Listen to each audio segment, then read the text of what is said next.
kurus ternyata.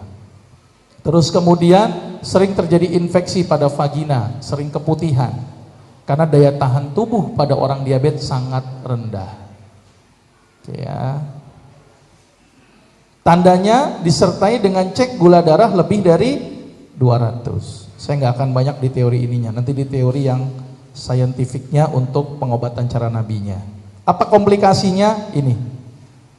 Ada makroangiopati, ada mikroangiopati, ada neuropati, ada rentan infeksi dan gangren. Lihat di sini makroangiopati, jantung bisa rusak, otak bisa rusak, mata, ginjal. Jadi penyakit gagal ginjal belum tentu disebabkan karena obat-obatan, boleh jadi karena efek dari diabetesnya. Walaupun ada peran obat bisa merusak ginjal. Saya lihat ini contoh gangren. Ini bekam tapi salah kaprah. Ya. Udah tahu gangren dibekam lagi. Ya, emang luar biasa ini, bekam juga harus dibikin standarisasi ini. Oke ya. Ini nggak bisa diri, minum Viagra. Tapi yang diri hidungnya. Nah, ini jadi masalah ini ya. Malah efek sampingnya ini lebih besar ya, ketimbang dengan manfaatnya. Ini obat-obatan.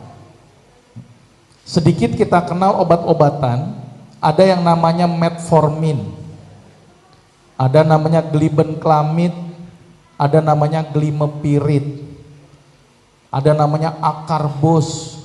Semua obat-obatan ini memiliki cara kerja yang berbeda-beda, tetapi pada intinya adalah dia merangsang produksi insulin atau memaksa insulin untuk memaksa pankreas untuk memproduksi insulin dan membantu memasukkan glukosa ke dalam sel. Intinya itu.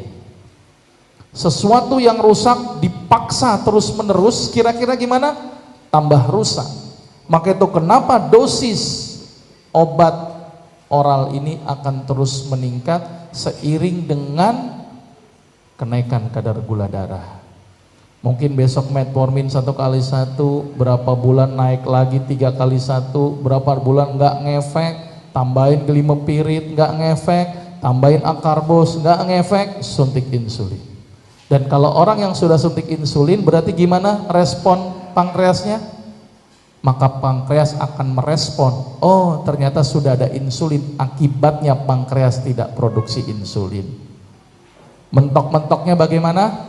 Akhirnya pankreasnya tidak berfungsi, kecil, akhirnya tidak bisa memproduksi insulin lagi. Akibatnya akan terus-terusan mengkonsumsi insulin. Enak apa enggak itu? Aduh kasihan saya lihat. Mau makan suntik, mau tidur suntik, mau apalagi suntik sampai badannya penuh dengan suntikan. Ya, sampai bingung nyuntik di mana lagi gitu kan, sini sakit, ini sakit, sampai semuanya disuntik. Mungkin muka aja yang belum disuntik gitu ya. Luar biasa itu suntikan. Belum lagi dari sumber bahan baku insulin ini yang masih dalam perdebatan ya. Ada yang dari babi, ada yang dari sapi. Itu yang harus diperhatikan. Intinya ada apa? Edukasi, olahraga, diet rendah kalori, puasa, tahajud, jus terapi dan herbal. Ini yang saya akan terangkan lebih banyak. Nah, ini materinya bisa sampai subuh nih ya.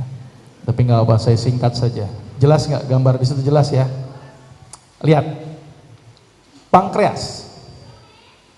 Pankreas tadi ternyata untuk membentuk insulin, pankreas itu butuh peran yang namanya arginin. Arginin adalah kelompok asam amino. Jadi protein atau makanan mengandung protein dipecah oleh tubuh menjadi komponen-komponen, salah satunya arginin. Arginin ini dalam proses pembentukan insulin itu berperan penting. Ini grafiknya. Nah, ini peran arginin. Ya, peran arginin dalam memproduksi insulin. Gitu ya. Ini grafik di urea cycle. Nggak ngerti, telan aja.